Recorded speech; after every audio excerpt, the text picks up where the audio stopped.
তো এখন যেহেতু তারা নির্বাচনে অংশগ্রহণ করতে পারবে না, আমরা দেখেছি অতীতে ২০১৪ সালের নির্বাচনে যখন বিএনপি অংশগ্রহণ করেনি, তখন তারা এই নির্বাচনকে প্রতিহত করার ঘোষণা দিয়েছিল।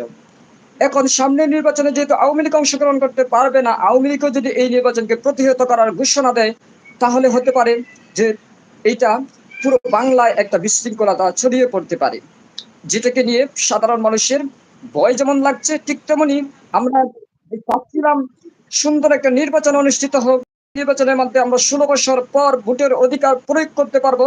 সেরকম একটা নির্বাচন যদি না করা যায়, তাহলে হচ্ছে যে আমাদের সেই আশা, সেই স্বপ্ন, সেই গুলো হতাশাতে রূপান্তরিত হবে, ব্যর্থতায় দেখে যাবে। তার পাশাপাশি যেই আশা নিয়ে গত সরকারের বিরুদ্ধে মানুষ ঝাঁপিয়ে পড়েছিল, বুক পেতে দিয়েছিল পুলিশের অস্ত্রের সামনে। আমরা জানি আবু সাইদ কিভাবে পুলিশের সামনে দাঁড়িয়েছিল বুক পেতে। আমরা জানি কিভাবে মুগ্ধরা রাস্তায় রৌদ্রের ভিতরে মানুষকে পানি দিতে গিয়ে মৃত্যুবরণ করেছে। আমরা জানি এরকম হাজার হাজার হচ্ছে যে মানুষের ত্যাগের কথা। আমরা জানি অনেক বেশি ছাত্র, অনেক বেশি জনতা, অনেক বেশি সাধারণ মানুষ, প্রায় প্রত্যেকটি রাজনৈতিক কর্মী, অনেক হচ্ছে যে সচেতন মানুষ সেই আন্দোলনে যুক্ত হয়েছিল এবং এই আন্দোলনটাকে সফলতা দিয়ে ঘিরেছিল, ডেকেছিল।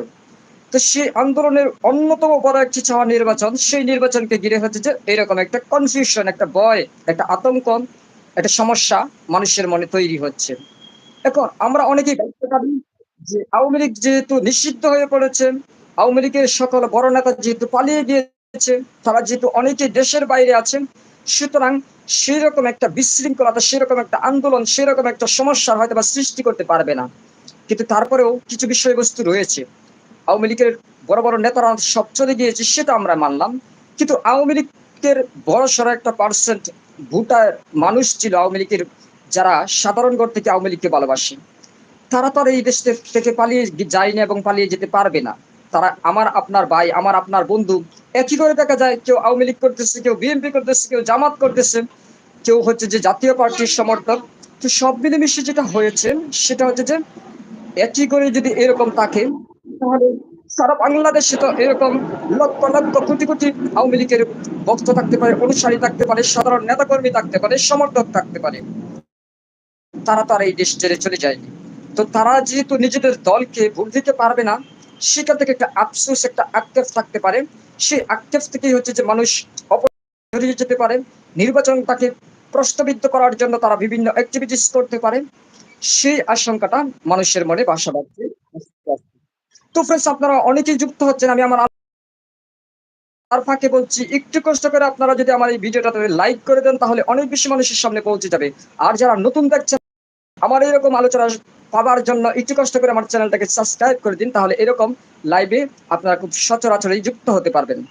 তো যেটা বলতেছিলাম, আওয়ামী লীগের নেতাকর্মীরা যদি বড় বড় নেতারা চলে গিয়েছে, কর্মীরা যেহেতু রয়েছে, তাদের যেহেতু ভোটের যে ভোট দেওয়ার অপশন সেটা থাকছে না, সুতরাং এইখানে কিন্তু একটা বড়সড় সমস্যার সৃষ্টি হচ্ছে। তো এই সমাধান কিভাবে করবেন সেটা আমরা জানি না। কারণ আমরা ইতিমধ্যেই দেখেছি বিভিন্ন দেশ আওয়ামী লীগকে নিষিদ্ধ করার পিছনে হচ্ছে যে তারা কিছুটা অমত পোষণ করছে। বিশেষ করে ভারত তো করছেই। যেহেতু ভারত আওয়ামী লীগের পতনের পর দিন থেকেই শেখ হাসিনাকে ঠাঁই দিয়েছে, আওয়ামী লীগের পক্ষে কথা বলছেন, আওয়ামী লীগকে কিভাবে আবার প্রতিষ্ঠিত করা যায় সেই চেষ্টা চালিয়ে যাচ্ছে।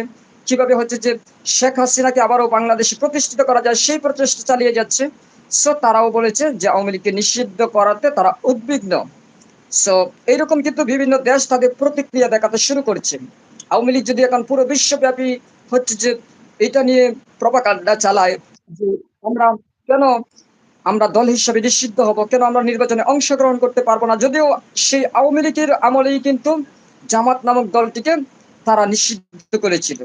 তারা জামাতকে প্রথমত তো হচ্ছে যে নির্বাচন কমিশনারকে দিয়ে তাদের নিবন্ধন বাতিল করিয়েছিল। তারপর আদালতের মাধ্যমে তারা জামাতকে এই বাংলাদেশের নিষিদ্ধ দল হিসেবে হচ্ছে যে প্রমাণিত করেছিল, বা হচ্ছে যে তারা হচ্ছে যে এই ব্যবস্থা নিয়েছিল। তো তাদের ভাগ্যেও এখন ঘটছে সেরকমই। বিশেষ করে প্রথমেই হচ্ছে যে ছাত্রলীগকে নিষিদ্ধ করা হয়েছিল, তারপর আওয়ামী লীগের কার্যক্রম আপাতত স্থগিত বা নিষিদ্ধ করা হয়েছে। সো এইটার একটা এফেক্ট, এইটার একটা হচ্ছে যে সমস্যা বা এইটার একটা হচ্ছে যে ঝামেলা সৃষ্টি হতে পারে আগামী নির্বাচনে। সো সব মিলেমিশে আমরা সাধারণ মানুষ খুব বেশি উদ্বিগ্ন হয়ে আছি। যেমন আমরা আশা নিয়ে আছি তবে ১৬ বছর পর আমরা ভোটাধিকার প্রয়োগ করতে পারবো। বিশেষ করে যারা এই প্রজন্মের মানুষ যারা এখন যুবক তরুণ তারা হয়তোবা তাদের জীবনের ১ম ভোটাধিকার প্রয়োগ করবে। এটা নিয়ে তাদের মনে হচ্ছে যে আলোড়ন সৃষ্টি হয়েছে, আবেগ ইমোশন রয়েছে। ঠিক তেমনি আমরা অতীতের নির্বাচনগুলিকে নিয়ে তার পাশাপাশি বর্তমানে যেরকম হচ্ছে যে সিচুয়েশন ক্রিয়েট হচ্ছে সবকিছুকে ঘিরে আমাদের মনে এক ধরনের হচ্ছে যে আবেগ ইমোশনের জন্ম হয়েছে। সেটা হচ্ছে যে বিশৃঙ্খলা ছড়িয়ে পড়তে পারে। এইটার জন্য হচ্ছে আমাদের যে প্রশাসন তাদেরকে খুব অ্যাক্টিভ থাকতে হবে।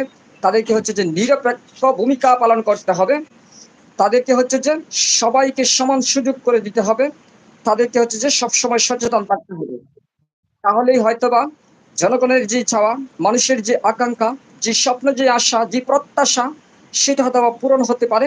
অর্থাৎ একটা সুন্দর সুষ্ঠু অংশগ্রহণমূলক শান্তিপূর্ণ নির্বাচন অনুষ্ঠিত হতে পারে। যেটার জন্য গত প্রায় ১.৫ যুগ যাবৎ বাঙালিরা অপেক্ষা করছে একটা সুন্দর ভোট অধিকার প্রয়োগের মাধ্যমে তারা সেই আগের মতো উৎসবপূর্ণ নির্বাচন দেখতে চায় বাংলাদেশের বুকে। কারণ বাঙালিরা সবসময় উৎসব প্রেমী। আমরা অতীতে দেখেছি যখন নির্বাচন আসতো, তখন সাধারণ মানুষগুলি, বিশেষ করে গ্রামগঞ্জের মানুষগুলি দিনের পর দিন এই নির্বাচনকে ঘিরে মেতে থাকতো। সেখানে মেহনত করত। সেখানে হচ্ছে যে তারা অনেক বেশি অংশগ্রহণ করত। বিশেষ করে আমি যদি সে সময়কার গ্রামের কিছু স্মৃতি আপনাদেরকে বলি, যারা